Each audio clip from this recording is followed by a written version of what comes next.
Hello everyone and welcome to episode 2 of the Against the Grain podcast. I'm Taylor, the social media manager for Oxford Vapors, and this is... I'm Dan, the owner of Oxford Vapors. Yeah, hello. Good. And today we're going to be going through some recent news stories surrounding the world of vaping. Some positive, some negative, as is the way with the vaping world. We have one from the BBC, one from the dreaded Mail Online, and I can't even remember what the third one's from. So we'll find out when we get there.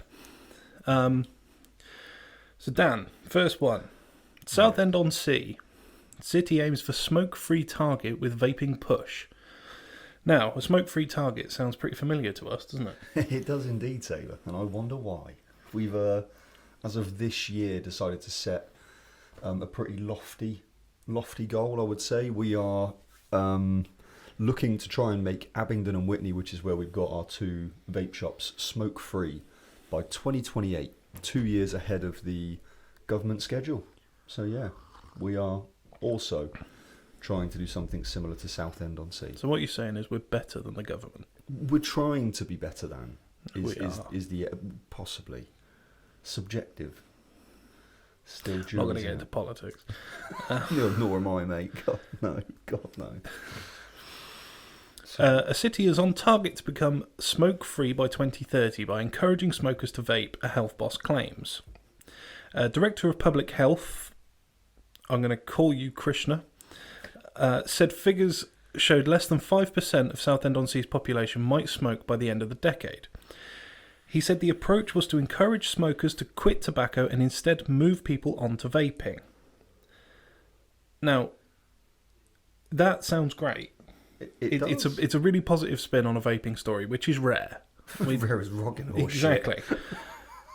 The problem is the next line is he's sort of outlined the problem. This is a quote. The challenge for vaping, I think, is the jury is still out. Well, I mean, yeah, that's fantastic. That is. I don't know who this jury is, but they're taking their sweet fucking time about it, aren't they? Well, the thing is, the one argument that there's nobody in vaping, there's nobody pro-vaping that can stand up for this because time, right? The argument of, well, what's the long-term effects? Right, of course I can't answer that. But that doesn't mean that it's just not worth trying.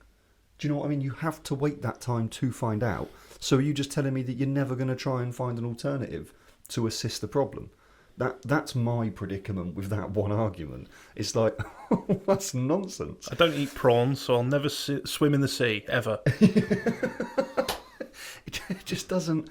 It's illogical. When you've got existing, government-recognised nicotine replacement therapies that have got a 3% success rate at their best, and then you've got vaping that's rocking around 12 to 15%, it is the most successful stop-smoking tool the world has ever seen. By statistics and figures. You can't argue with that bit. But, alright, yeah, the jury's still out as to whether vaping's better than smoking.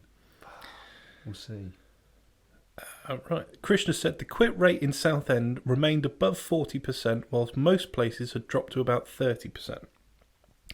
The approach we have taken since 2018 is to move people onto vaping, the reason being that the comparative data we had in 2017 was that using tobacco was more likely to give you other forms of diseases than vaping. That doesn't make sense. Yeah. It does? Yeah. Okay, I'll carry on. Other forms of diseases that vaping could.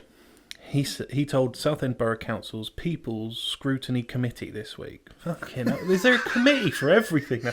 People's Scrutiny. Scrutiny Committee. I don't like your shoes. Well, draw the fucking line somewhere. That's pointless. Oh, God. That bit is an interesting point, that point where you kind of got semi-caught on, whether it made sense or not. I think it's important that we touch on that, because other people could read that and also think, well, wait a minute, so what diseases does vaping cause then? That is what question would be raised from that statement, I'm assuming, okay? Well, to date, there are links between some of the chemical components that have existed pre-vaping, right? And that individuals can have adverse effects when consuming them. So basically we're talking about allergies. So like nuts, should we just ban nuts because some people are allergic to them? I think people know what allergies are. I hope so. But in this day and age, Taylor, one can't be sure. That's all I'm saying. No. But the reason why you got caught on it is because, yes, smoking within itself and what you're doing by burning something rather than vaporising it, we know it's the burning that's releasing all the negative chemicals and releases the 80 plus carcinogens.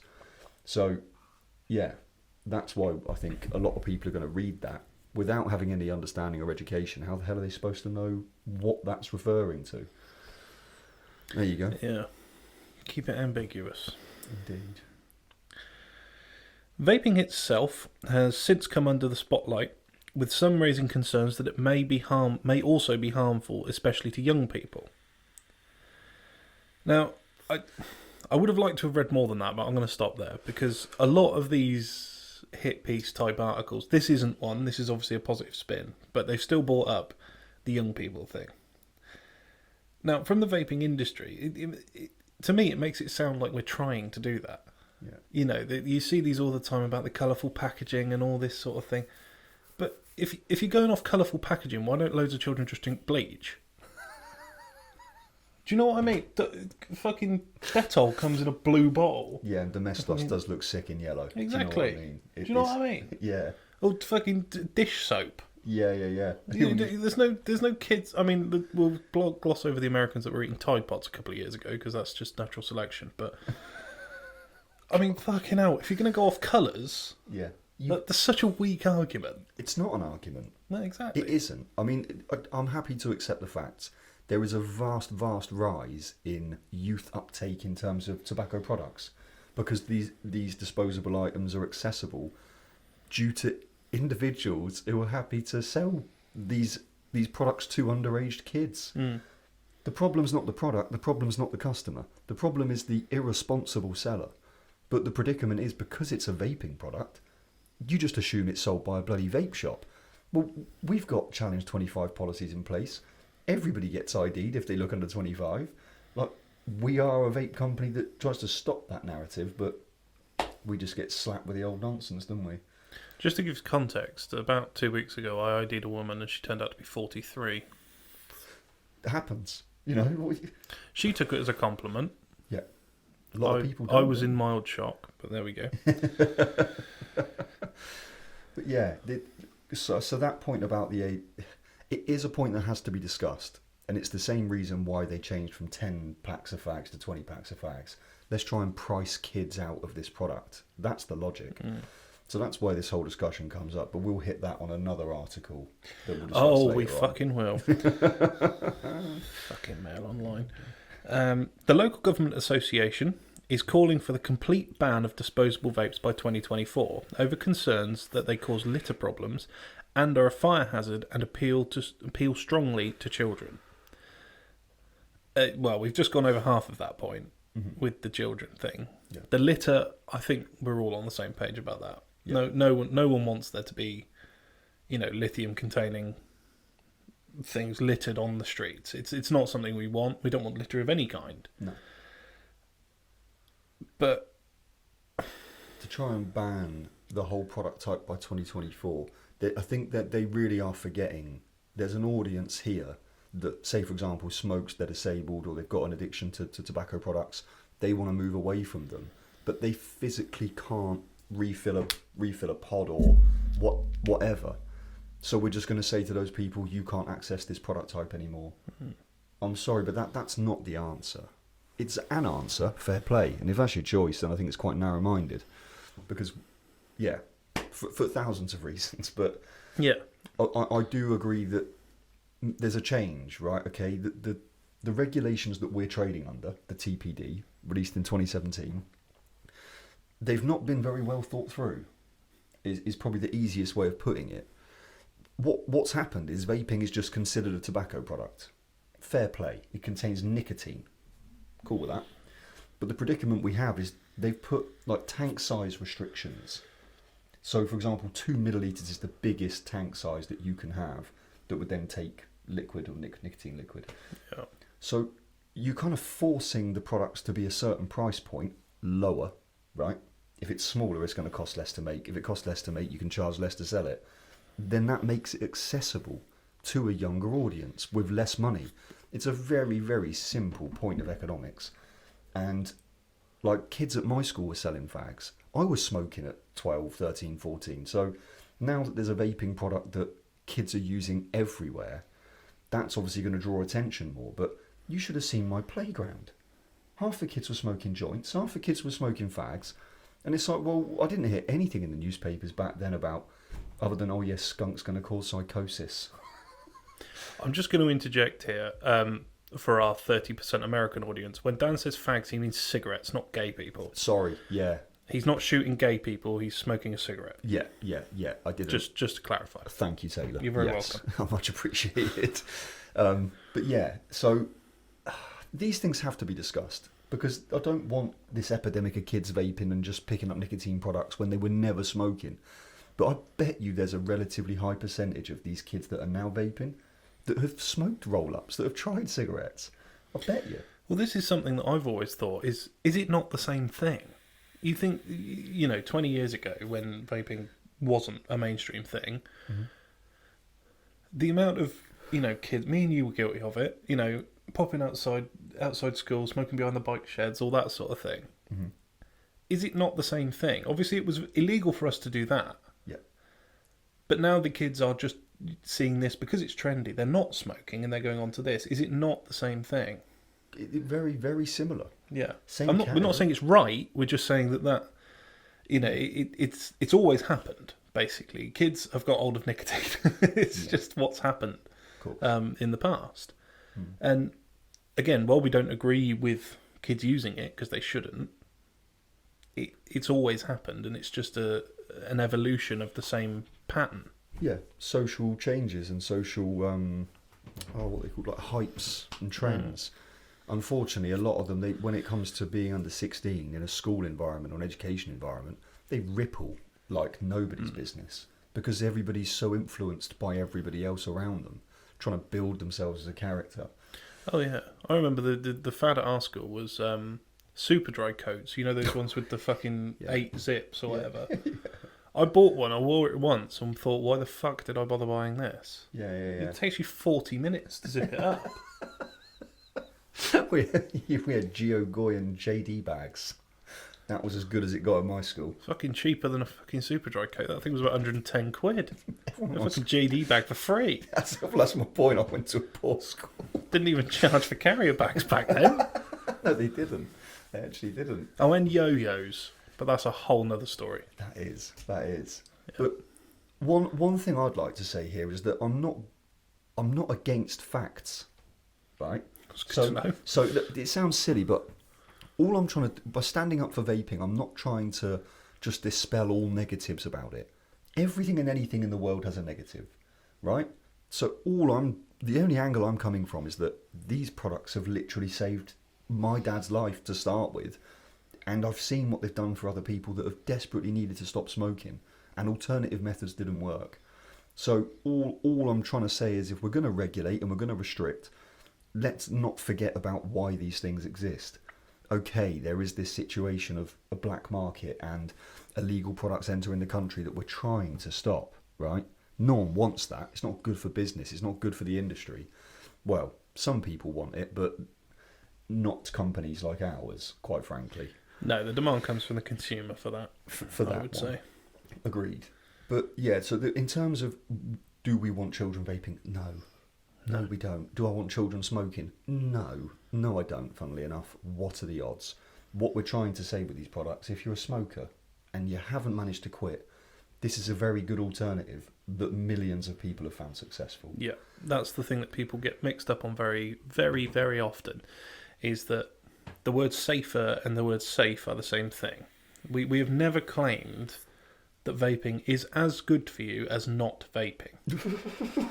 And anybody who has made that claim deserves shooting. Is a fucking moron.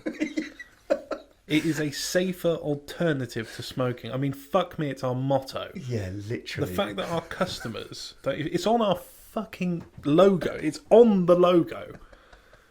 The fact that people still don't grasp that and try to bleat at us. Normally it's the brother or the dad or the mum of a customer that will come in and say, well, it's just as bad as smoking, isn't it? Based on Yeah, based on what evidence, Karen? Something you read in the fucking Mail Online, no doubt. Of course. Fucking hell, honestly. And obviously me being, I have obviously been customer facing in the past, and me being customer facing for this company for nigh on 6 years, the amount of times, I should have a button now. I've decided I'm going to make a soundboard. Ha ha! Ha ha! Idiot in the store! Ha ha! I will pay for that button. That's a deal. You heard that. If I don't get it, I'm suing. What's more impactful, the button, or should we get a good bell? Should we get a good fucking bell? Bell would be good, wouldn't it? as long as it doesn't say ring for sex on it. No, you can leave that one at home, Tay. It's bold of you to assume I get any. Don't you live at home with your mum? Sorry, Tay. Okay. Just like to be clear, I do not live with my mum. Nor do I have a ring for sex bell for her. Sorry, Tay.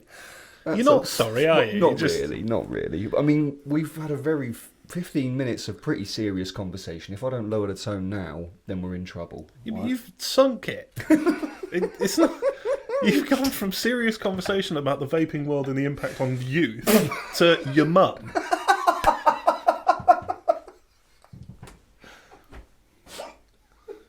You can take the boy out of Boscombe, but you can't take the Boscombe out of the boy.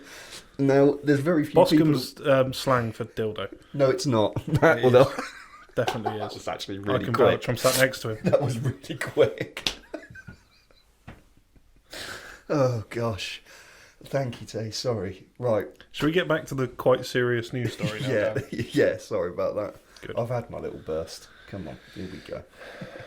So, what we got Right. next in this article? We have another quote. Here we go. There was nothing to suggest that vaping could... Let me start that again. Please. There was nothing to suggest what vaping could do, and that the piece of work that's ongoing. The fuck? There was no... It's very early. Leave me alone. There was nothing to suggest what vaping could do, and that's the piece of work that's ongoing. Right, there we go. We introduced in 2019 the scheme where we encouraged people to go for vaping and quit smoking, and I think that's the main reason why we are seeing high rates of tobacco quitters.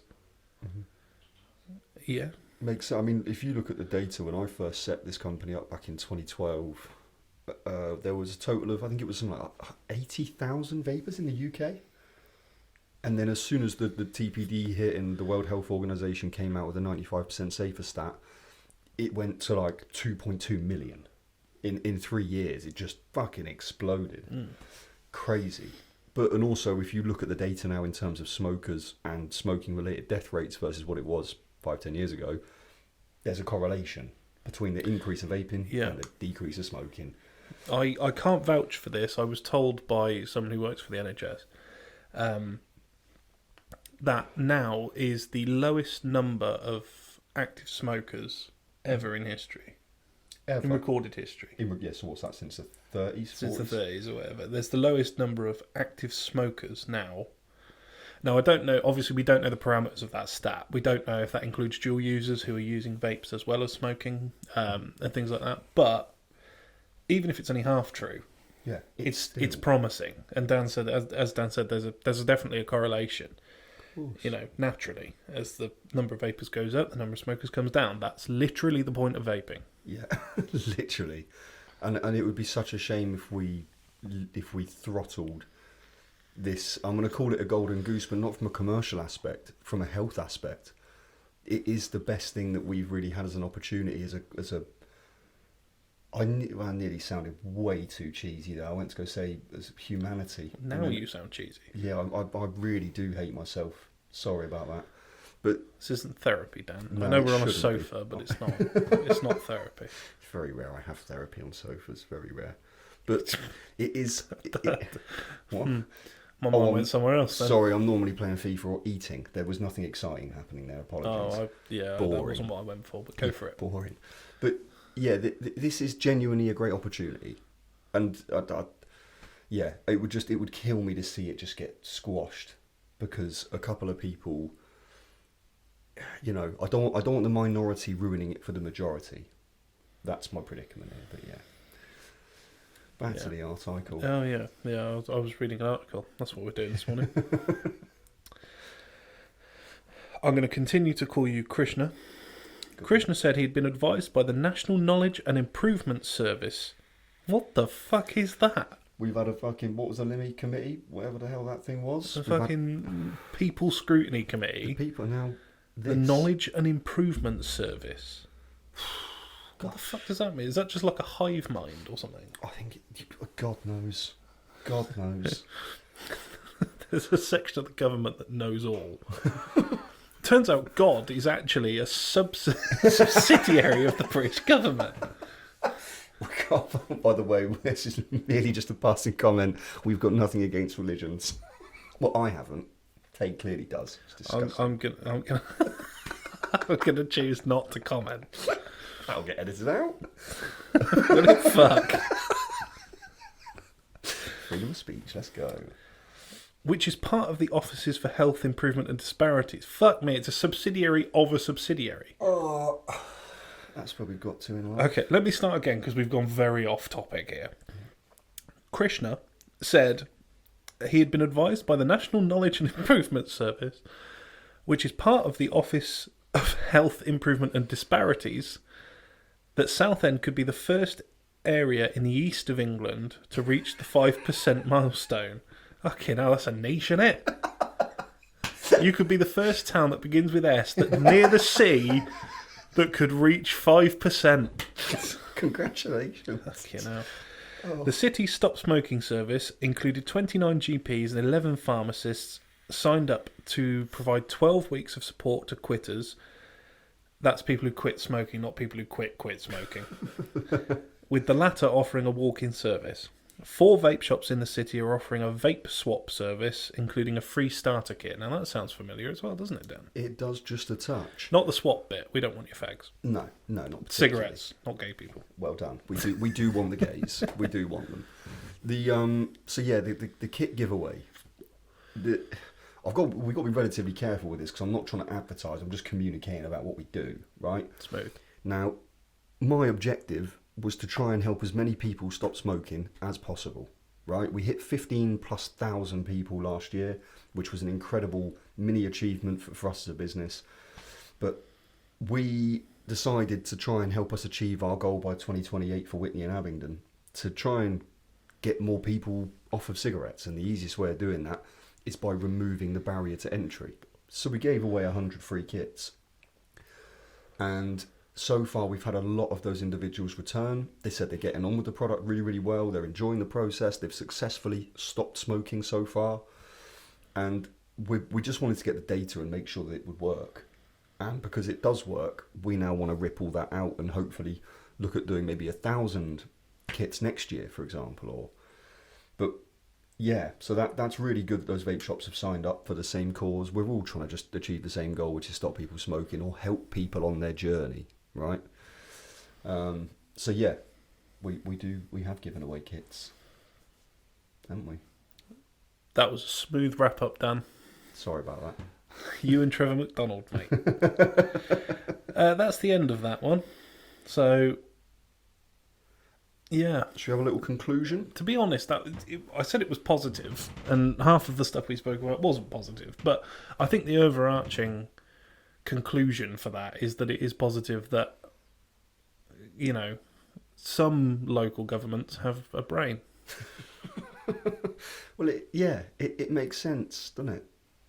You've got this thing that's helped millions of people stop smoking, and they've said that they're going to try and use it. I mean, I implore them for their logic. Congratulations. And yeah, hopefully it works. But yeah, you're right. It's nice to finally see an article that isn't 10 people have just died from popcorn lung, you know, and things like that have never actually happened. So that's a nice. Now the next headline: 10 people die. No, I'm joking. It's not. I wouldn't be shocked. American Heart Association says vaping is just as bad for the heart as smoking cigarettes. Yep. I'm going to ask that you read this one because I think I'm going to have more to say than you. Very possibly. Very, very possibly. So, this was by Cassidy Morrison. She's the senior health reporter for the dailymail.com. Here we go. don't know if that title means all that much. Not particularly. Any title that's preceded by "for the Daily Mail." Yes, basically. Twats. One thing here, news that has got facts in it, I'm all good for, right? And if this study has got certain results that have shown X, Y, Z, then I acknowledge the study. And I'm not just poo-pooing it. But the predicament is if you're just going to accept one study on face value when there's hundreds more that show the opposite, then I'm afraid that's when I lose patience. Again, for our American viewers, just to give context, Wikipedia, that thing that anyone can contribute to, do not list the Daily Mail as a credible news source. That's true. Yeah. That's true, I promise.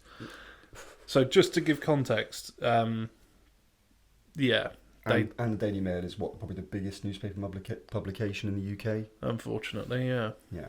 Even my dad reads it. I've had words. Don't worry. He's not going to change. So, here's the article. Interesting headline. Definitely grabs your attention. Makes you think that vaping's going to kill you. So, we're kind of a long track for where we normally are with news articles. E-cigarettes may be as dangerous as traditional tar-filled cigarettes, the leading medical organisation for heart health said. So there's a very important word in there. It's 3 letters long, and it's called may. May is not very definitive as a word, but it does say that there could be something going wrong there. So interesting. It's a word that this sort of article loves. On the flip side, though, if it's saying that vaping may be the healthier choice for stopping smoking. Yeah, may, but they put emphasis on it when it's that way round. On this, they take it face value. Yeah, of course. Standard. So, the influential American Heart Association warned that vape devices containing a cocktail of nicotine, thickeners, solvents, which we don't have, solvents and flavours that likely pose the same severe risks to cardiovascular health, including raising blood pressure levels, as smoking cigarettes. Apologies for my speech, by the way. I've got Invisalign retainer things in, and I'm struggling to get T's and things out. But would you rather I read it, even though I can't read? No, I'm quite content reading. I just hope people don't mind. Bless them. Oh, we'll find out. So the AHA's policy to discourage the use of e-cigarettes, once touted as viable smoking cessation products, is one of the strongest to come from an influential medical association in years. The organisation's stance has been supported by growing evidence pointing to heart and lung damage, science that informed similar policies from the American Medical Association and the American Lung Association in 2019. E-cigarettes with high concentrations of nicotine contain other compounds that have been shown in lab studies to increase heart and lung diseases in animals, and more research into their long-term effects is needed, especially given more than 2.5 million youth currently use vapes. I mean, the first thing I've got to note on there is every single one of the references is from an American association, which happens to be the place that owns the most amount of tobacco companies. Yes. Only a point. I'm not saying that they did fund this, but they probably funded this. And also, I've read this article before, and these compounds that they're on about, you wait until Dan sees what they are. Oh, I can't wait. Here we go. So, I'll continue. The American Heart Association's call for more research into long-term vaping effects was part of its overall advice to stay away from the devices, which comes about 4 years after the American Medical Association issued their warning. So they're calling for more research. That's the most important part of this, right? But was that anywhere near the headline? Funnily enough, no. What are the odds? So then they've got a lovely little picture, which I'm assuming Tay will do some wonderful editing. You're going to see picture. Yeah. You're going to see what we're looking at here. I mean, it is fucking nonsense. It is and it isn't. No, it is. Well, fundamentally, they've just shown the components to what a vape is and how it works. And to a degree, they're somewhat accurate, okay? This is the bit... Okay, they've even spelt that wrong. That's amazing. So, in the e-liquid description... Propanol. Yeah, I know, they spelled it wrong. Sometimes called vape juice, contains nicotine that causes head high that users crave. It contains other chemicals too, such as flavourings and propylene glycol. Propylene, yeah. And they spelt propylene wrong, so this is a really, really, really fantastic journalist. And just to show the font of knowledge that the Mail Online is, anyone, if you're watching this, I assume you have a base knowledge of vaping. What you'll notice is that they've put what's known as a cartomizer in the image, so a self-contained thing, and then on the bit where they show coils, they show a rebuildable. Yeah. Now, I don't know about you. I'm pretty sure a rebuildable wouldn't fucking work on that. No, it definitely wouldn't. Definitely not. So that's the level of knowledge we'll work. Just keep that in mind. Yeah. These are not relevant images. And, by the way, this bit, sometimes called vape juice, contains nicotine that causes head highs. And as if they're saying it like just the nicotine in e-liquid. So they're trying to say it's not the chemical compound itself from the nightshade family of plants, which is found in fucking potatoes, for Christ's sake. But what they're saying is, no, just specifically vape juice. That one will give you a head high. Yeah, I'm off my nut right now. I'm not. By the way, I've been vaping 10 milligrams for a while now. And I've recently gone to 20s because we had some out-of-date Own Boy. And I took it because I'm a scumbag, right?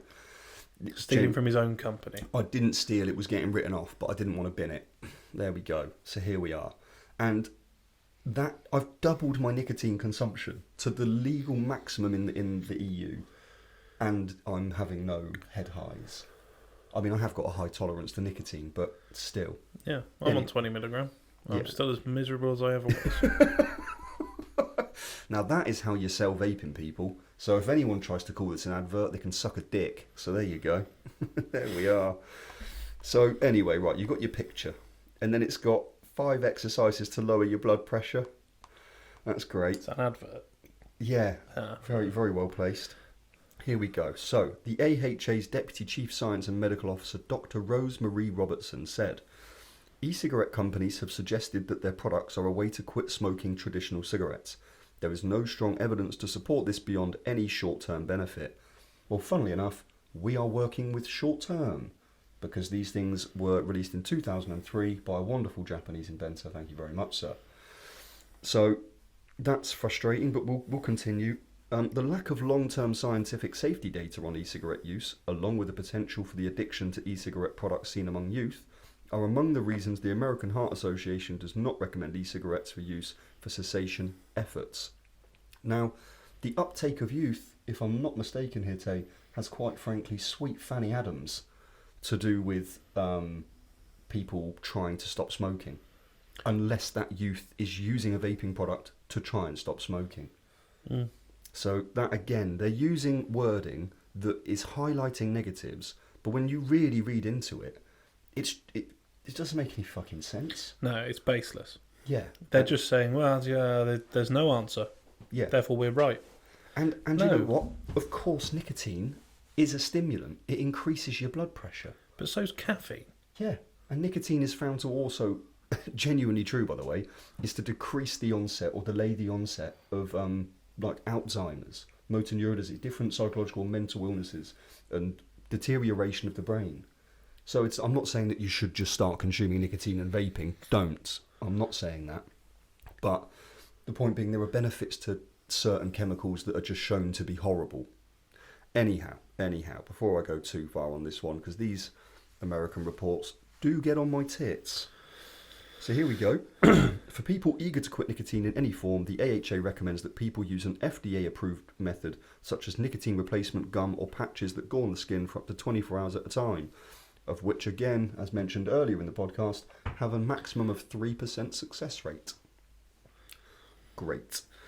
Dr. Robertson added, and all of this needs to be undertaken with the understanding that quitting often takes many tries, and any failures should be seen as just episodes to learn from on the road to finally beating a powerful addiction for good. Now, that little snapshot of wonderfulness in there, that is part of the NHS stop smoking training, basically, where they try and help you with the psychological element of it, because you are overcoming something quite tricky here, an addiction. So it's lovely they've chucked that in. But it's worse than that, because they're saying about trying and all that. It's great, keeping a positive mental attitude, but they're ruling out the most successful way of doing it. See, they're making you persist with something that only works 3% of the time. Do you know the definition of insanity? Unfortunately, I do. Yeah. Because I am. I'm banging my head against this fucking brick wall called the vaping industry, trying to open eyes so that not everybody does it. If it ain't for you, it ain't for you. But you shouldn't not try it because of false news or fake news, all that. I fucking hate that. Okay, Donald. Sorry, yeah, I hate that. But it is. And that's the killer. Like, these newspapers are making money off of adverts and you reading articles because they're lying to you. If it's the truth, it's the truth, but Jesus. Anyhow, once again, more research is needed into the long-term effects on the heart, lungs and blood vessels, and further research is also needed on people who report smoking traditional cigarettes along with e-cigarettes, so-called dual users, compared with e-cigarette users and non-smokers. I agree. It would be nice to have more data. We'd love that. Yeah, but you say that about anything. Yeah, it'd be nice to have more data about the meaning of life. It doesn't. It's going to come in time. You can't just magic it out of thin air, can you? No. Research takes time. They want these long studies, but by definition, they can't happen. Of course. If vaping has only been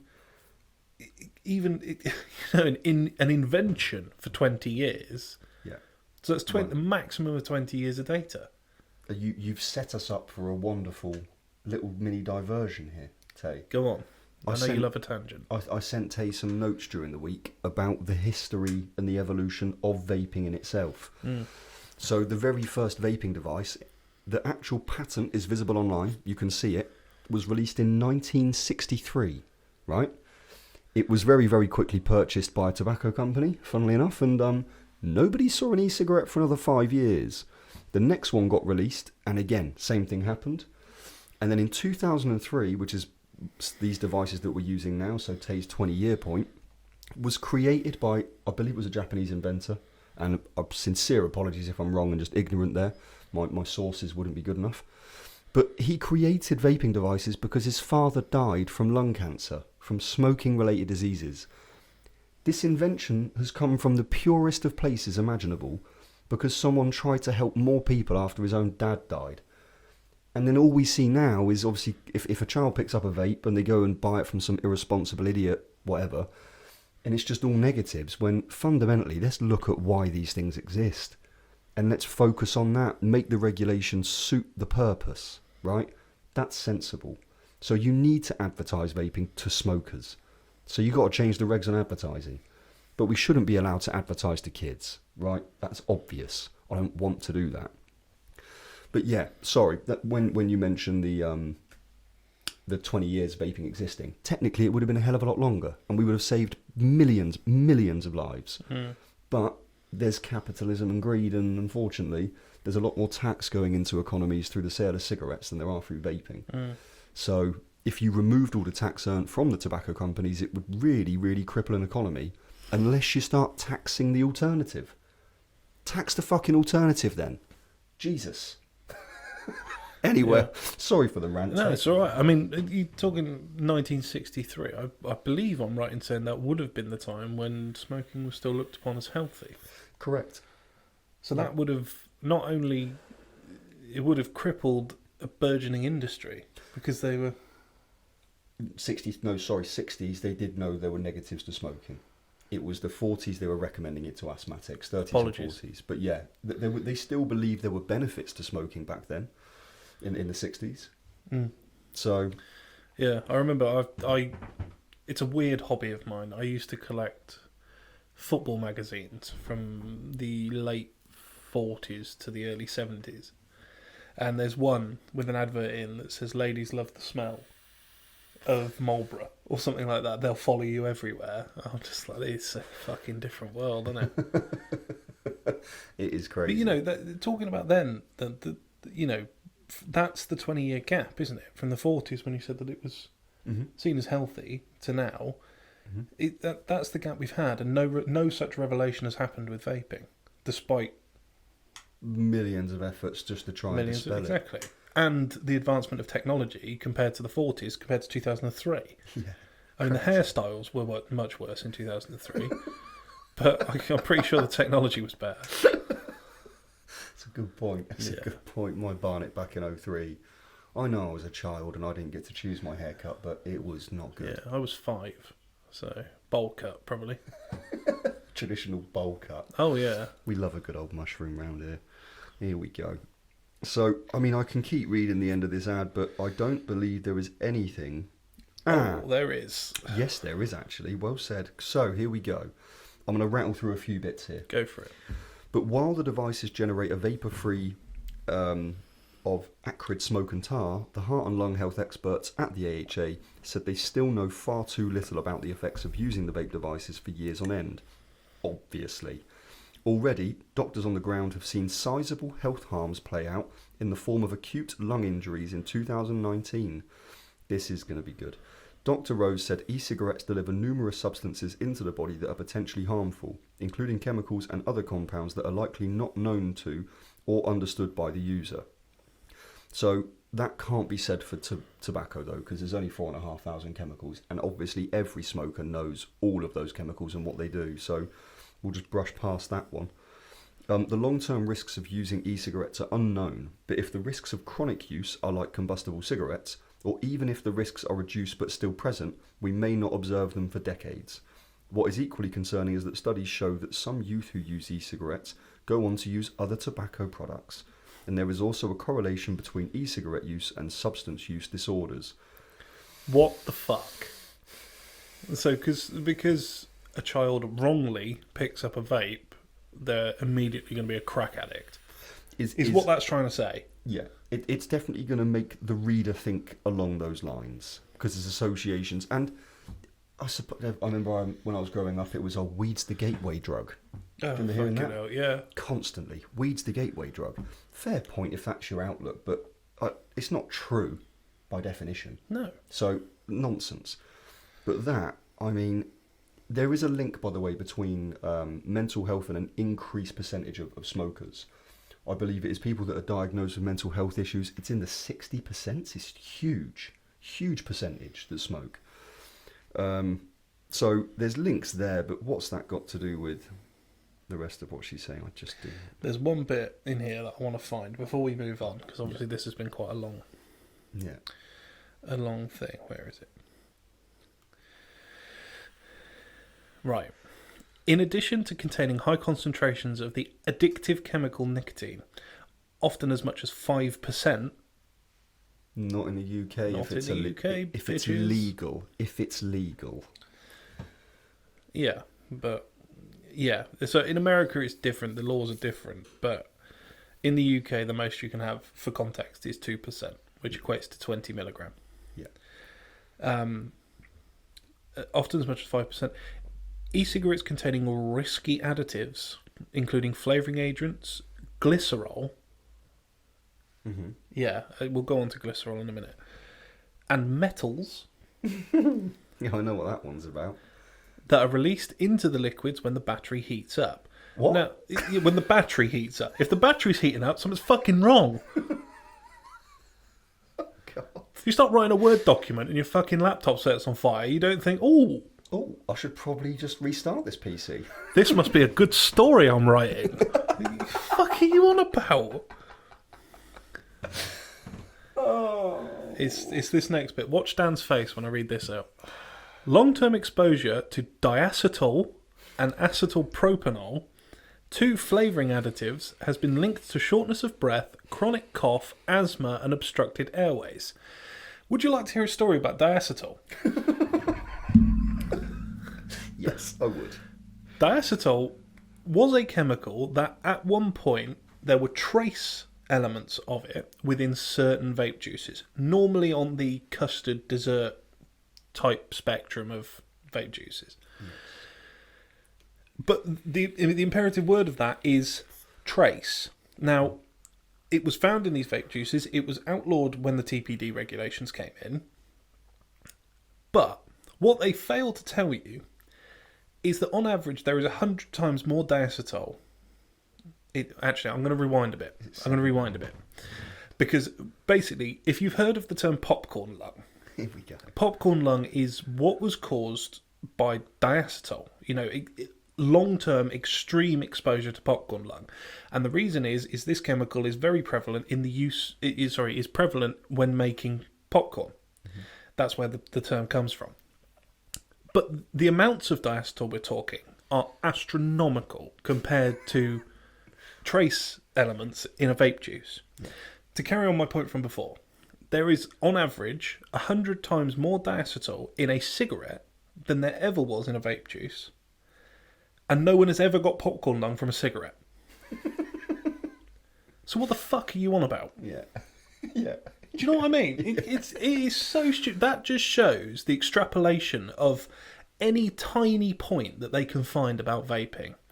They will then turn that in, it's the whole molehill into a mountain type deal. It's a nothing point. There was never a dangerous amount of diacetyl. Yes, diacetyl shouldn't be in vape juice. It's fair enough. Outlaw it. But it's naturally found in some of the flavourings. Exactly. It's in butter. Yeah. Like it just is. It's just found in that. That is part of the production process. It's not like people are adding it in as a negative chemical to try and hurt the consumer. Think about how fucking illogical that is. The only industry that does this is basically smoking, where they try and sell you something that kills you, but it kills you very fucking slowly, and you want more and more and more of it, right? But we're talking about, you say popcorn, butter, and you say it's just not. There was one e-liquid where they found a lot of it, and it was pre the Tobacco Products Directive, where we had to have all these liquids molecularly tested. So the flavours get broken down by pieces of equipment that cost surplus £500,000, and they are firing molecules at each other and shattering them to see what they do, to see what they turn into. The level of science, I'm not going to try and pretend that I am someone that operates one of these machines. I don't truly understand it. Are you not? No, funnily enough. But this is, like, people don't quite, it's not just some bloke sat at home putting loads of VG and flavourings in a bathtub. That's not what's happening. There are laboratories with fucking people with degrees and scientists that are producing products based on a framework. Like, I'm speaking on behalf of the UK, by the way. I can't speak on other countries. I don't know what their production process is like. But I've been to my manufacturers' facilities. I've seen these things. Like, it's a fucking pain in our ass. We don't make more money by testing this shit. It costs us more money by testing this shit. But you should, because it's for your health. So diacetyl and popcorn lung, that needs to fuck off, because it's really winding me up. Yeah, exactly. It's a nothing point from, it's a nothing point that hasn't even been relevant for 6 years. No, it wasn't even relevant when it was first. Well, no, it wasn't. mentioned. But it was something that they could pick on. But Yeah. it's not even the case anymore. No, nonsense. A joke. Yeah, no, she got it. For instance, authors of the statement cited evidence that exposing the cells that line the airways and lungs to aerosol produced by 8 different types of flavoured jewel pods increased inflammation, caused damage to the cells, DNA, and impaired the function of the lungs' protective barrier. Interesting. Did it? We don't know. That may be their actual findings. Another common ingredient in e-cigarettes under scrutiny is glycerol, a vehicle for flavours. Do they mean propylene glycol? They must do, because let me do I did a quick Google search when I first looked at what this was, and it's nothing. It's not a thing. Glycerol is a naturally occurring alcohol. It is an odourless liquid that is used as a sweetening agent and also as a medicine.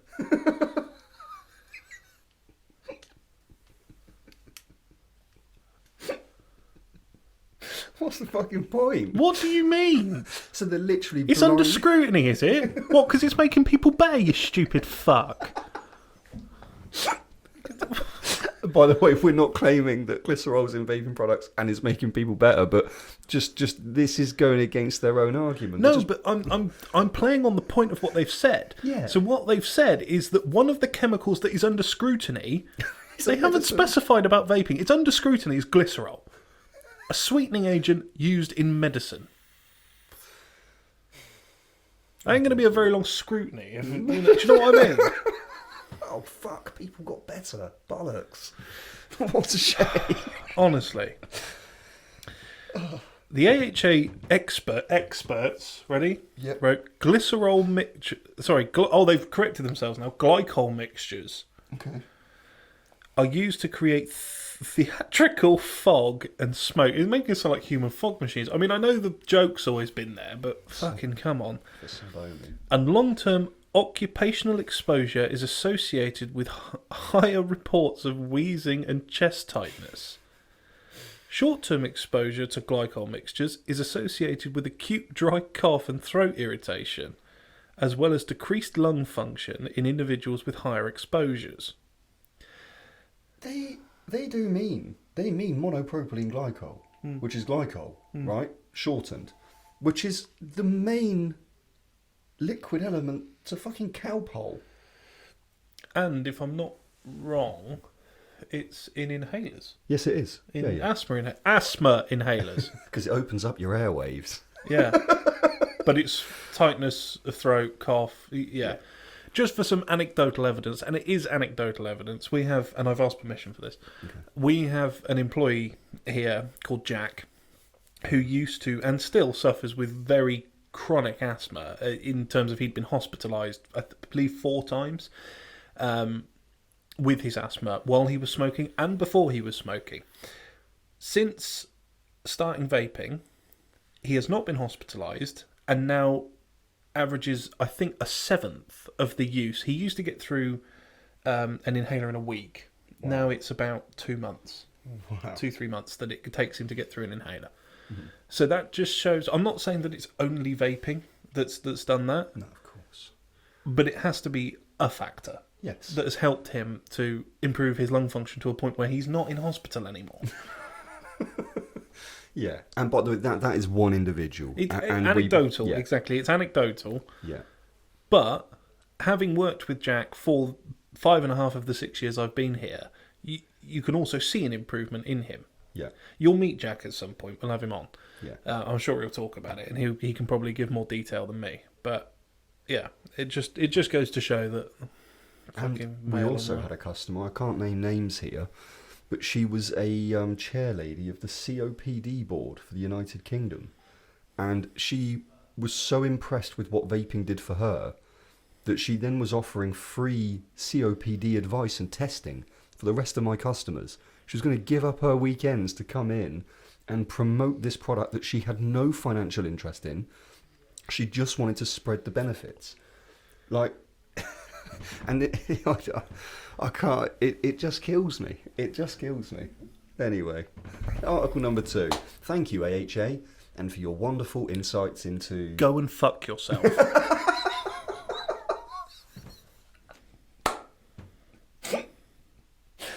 Oh, gosh. How can the results be so different between 2 medical bodies, both Western, one UK, one America? How can they be so contrastingly different? But they're taking one small issue that isn't an issue. It's like if you're walking down the road and you trip over the curb and then go on a campaign trying to ban curbs. Yeah, what's up? The curb is not the fucking issue. It's your balance. It's your Just look where you're fucking going. Yeah. Do you know what I mean? Just look. Occam's razor. The simplest option is normally the correct answer. It ain't the fucking curb's fault. Oh, it's frustrating, isn't it? Now, should we go to a positive one? Let's try. Let's see what we can do here. What we got? We have The Guardian now. Oh, here we go. Because I'm not reading another fucking Mail article. The headline: Smokers who get e-cigarette flavour advice more likely to quit report fines. Mm-hmm. Yeah. Us and Mother Teresa, mate. Oh, yes.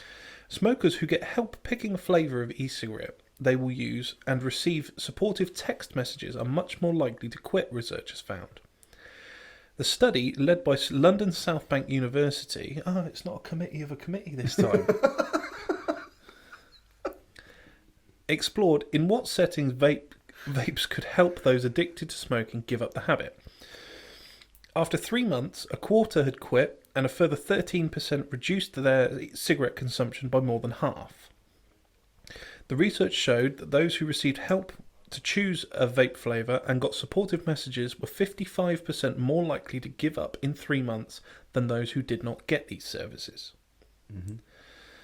Lynn Dawkins, a professor of a professor of nicotine and tobacco studies, no less. I didn't know that was a speciality, but there we go. Yeah. Said, smoking kills approximately 8 million people worldwide every year, and even some of the often most effective treatments have little effect on reducing the number of smokers. From this treatment, 24.5% were smoke-free after 3 months, and a further 13% had reduced their cigarette consumption by more than 50%. The simplicity of tailored support through flavour advice and supportive messages could have a huge impact in helping people lead smoke-free lives. Now, this is what we've always said, isn't it? That, you know, it's... I mean, working in the shop day to day, you find that a lot of people really don't know what they want. And often, if people come in looking for, say, a tobacco flavour, because they think that's naturally the thing that they would go on to come from smoking, is, I would say, less often the case. Yeah, more often it's people trying to completely escape the existing habit. Quite And, often. you know, someone who came in with adamant that they only wanted a tobacco flavour may well not have got on with vaping had they not spoken to one of us and had explored the possibility that they may like something else instead. Mm-hmm. You know, that detachment from tobacco, even in flavouring, can be more beneficial to the person than trying to replicate their habit. 100%. You see what I mean? It varies from person to person. Also, the other thing is that obviously tobacco flavoured vapes don't very often taste like how a cigarette would smoke. No. The way I describe it to people is it's more taste how tobacco smells. Yes. So Sweeter. if you've ever smoked like a roll up, that smell when you first open a pouch of tobacco, that very sweet sort of aroma is more what people get, and that's not what they're ready for. Yeah. Obviously, one of the main components of that being that you don't have the heat. Yeah. You're not burning something. Exactly. Excuse me. Fair play. The research examined 5 approaches to try and increase the number of people who would stop smoking after receiving an e-cigarette bought online. The interventions used were a tailored service on which... Okay, no, hang on. The interventions used were tailored advice on which product... Are you alright, Sam? No, I'm really not. What's I going can't. on? I might be dyslexic. This has really hit you. Who gave it you last night? Fucking no one. That's the issue. Tailored advice on which product, nicotine strength, or flavour to buy. Brief information on vaping harms relative to smoking, and text message support. Some people received all of these, others received none, and some received some but not all. Advice on product, nicotine strength, or providing information on vaping harms relative to smoking did not improve quitting rates.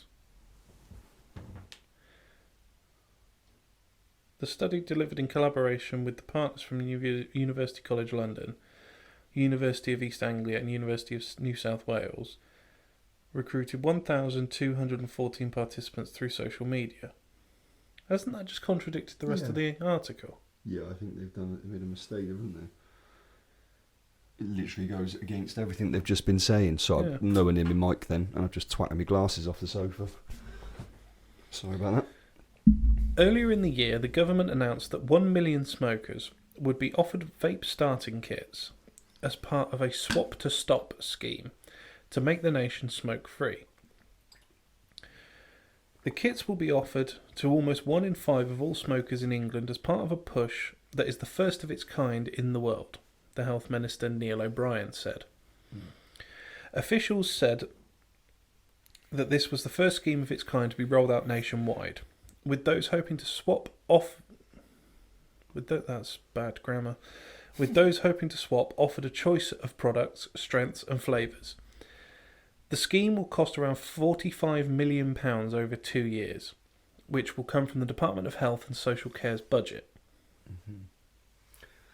Well, I was just going to say, we can keep going through obviously the findings from the article, but there's definitely a point where we can relate it to what we've done, right? Mm-hmm. So about, was it 3 years ago, we did the NCSCT Level 1 training.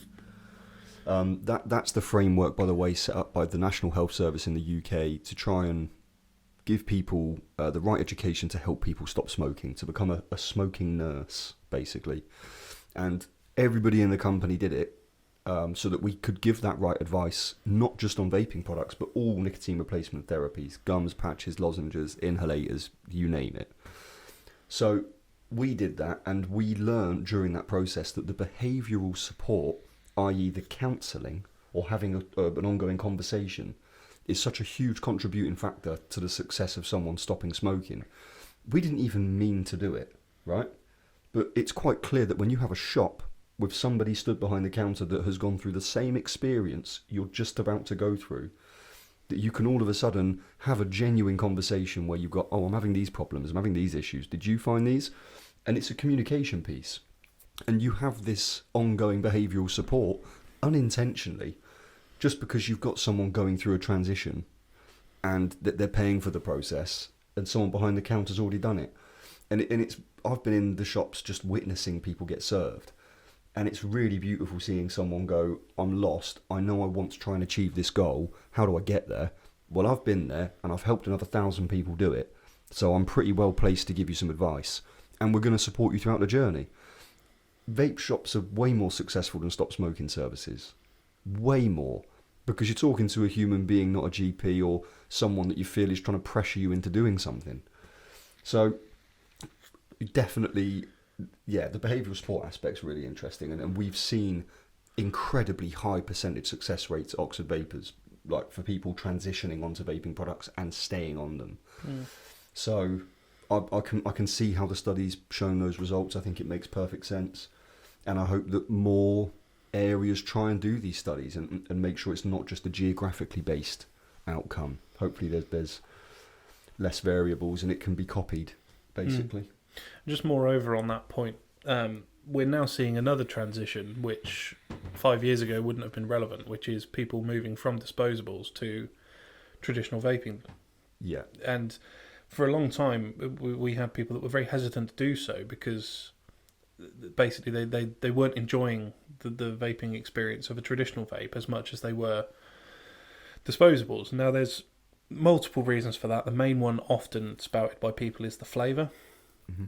But the vaping industry recognised that, and now even the biggest, I think they're the biggest, disposable brand Elf Bar have released their own juice range. Another, I believe they're British bar juice, aren't they? Bar juice British. Yeah, so another British brand, Bar Juice, who's been very, very successful with doing exactly that. So it's nice to see that people can come in and get that advice to move away, not just, the benefit of their health from smoking to vaping, but also their wallet from disposables, which can be extremely expensive, to traditional vaping. Compared to if you're using one disposable a day, can be as much as £6 a day, £7 a day easily. The average starter pod and juice works out to be, as I say, on average about 70 pence a day. Big difference. So yeah, it's there's transitions to make even once you started vaping. If you go down a certain path where there's a more optimized way of doing it, and you may not have known the impact of the cost of that style of vaping if you hadn't spoken to someone. Collectively in the Whitney store, which is our flagship store, we've got probably over 30 years of experience in the vaping world. Yeah. And those experiences aren't all going to be exactly the same. So you've got 5 different people that all have a different view on certain things, and that can conglomerate into a pretty conclusive point on any given thing about vaping. I mean, we've proven it. We've literally proven it. 11 years nigh on we've been doing this, and there's been so many things that have come up in the way that really should have crippled this company, and we should no longer exist. But because we do things, I believe, in the right way, which is just giving the right education and advice, it's not about making the person leave with a specific thing, it's about making sure they leave with the right thing for them. That methodology it's working. And I think the longer I've been in the game, the more I'm seeing more vape shop owners that are still going. They have the same ethos. The ones that jumped on the bandwagon just to try and cash in, they're shut down. COVID closed down 30% of the UK's vape stores. Like, we lost 2 of them at the time and then managed to reopen 12 months after for one of them. But, you know, I think it's by trading correctly in this and giving that advice and support, you're going to stand the test of time. But yeah, interesting that. So that's 3 articles. 1 extremely negative from the US. 2 relatively positive from the UK. Well, when you're talking about mainstream media, yeah. It's not very often you get a positive spin like that, so... No. We'll take what we can fucking get at this point. Indeed, we will. But I haven't given up, and I actually don't think the category is going to go anywhere. I don't see how. No. When it has been so successful. That's the bit that no government can get around. I mean, when India just banned it, but India's government, I think they're like 50% shareholders in the biggest tobacco company in that country. So Allegedly. Allegedly, sorry, yeah. There's too many moving parts economically to this to get the right moral outcome. That's the predicament. Money will get in the way of the right thing happening. And I just hope that there's enough people that conduct themselves properly within this space that actually allow it to continue and keep offering people what is, by definition and by statistics, the most successful stop smoking device that's ever existed. But these are not for quitting smoking, they're just a healthy alternative. Just thought I'd make that clear. Thanks for the clarification of our existence, Dan. No worries, mate. My pleasure. Any other bits we want to go through on this one? I think just as a closing point to carry on from what Dan was just saying, you may have seen in the news recently that there's talk of disposable vapes being banned. We've spoken about it briefly in the article, and I think everyone's a little bit worried, aren't they? In terms of when you say everyone, consumers who are currently using them, yeah. Let's say, they're worried. I think that it's actually a fairly positive thing.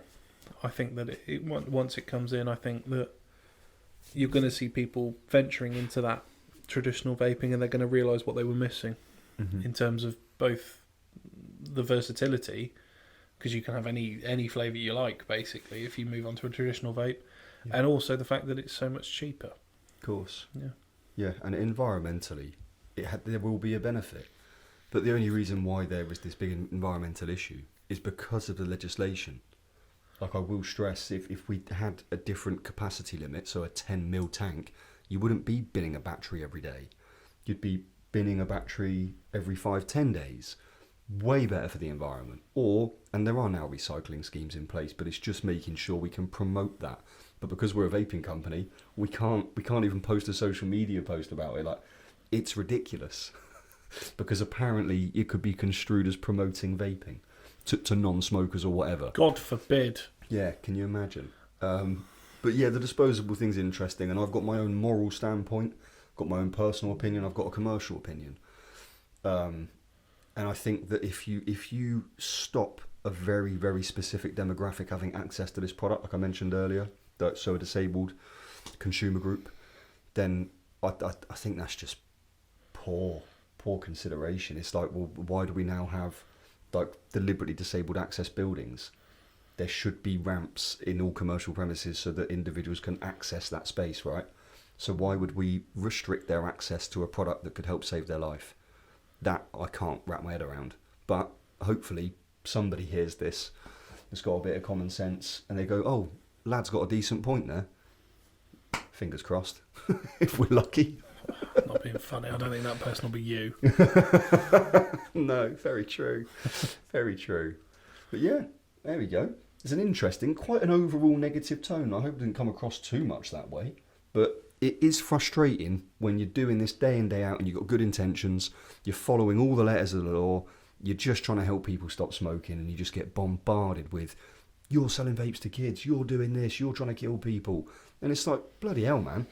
I've actually got good intentions here. Yeah. This is crazy. Yeah, it's the bittersweet nature of us being probably the largest vaping company in at least the West Oxfordshire area, is that we get the blame. Mm-hmm. You know, if people see a vape and they immediately associate vaping with us because we're the biggest, and we're probably the most responsible out of any of them. God, yeah. The amount of times I've we follow the letter of the law because we have to, right? Fundamentally, why would I not? A lot of people don't, and they are the people that are causing me dramas, and it's no longer a fair playing field commercially because you've got people selling better devices or 10 milliliter disposables with 5% nicotine. Of course, they're more fucking addictive. Jesus Christ. By the way, 50 milligrams of nicotine's a lot. I'll just make that clear. I vaped it for 3 months, and it's an insane amount of nicotine. So yeah, we don't need that much. But yeah, overall, this is all part of just kind of showcasing our thoughts from the other side of the counter, because obviously you're never going to hear our opinions through a newspaper. You just won't. It's never going to happen. So hopefully this is interesting to some of you, little clippets, snips, or you've enjoyed it. And hopefully it's opened up your eyes to why some of us are actually involved in this thing. It's not just about selling the sweetest device to the youngest person possible. It's actually about helping and supporting. There you go. The bloody joys of it, sunshine. Yeah. Episode 2, done. Thank you. If you enjoyed it, leave a like, comment, subscribe to the channel. We'll be back, maybe with a guest next time.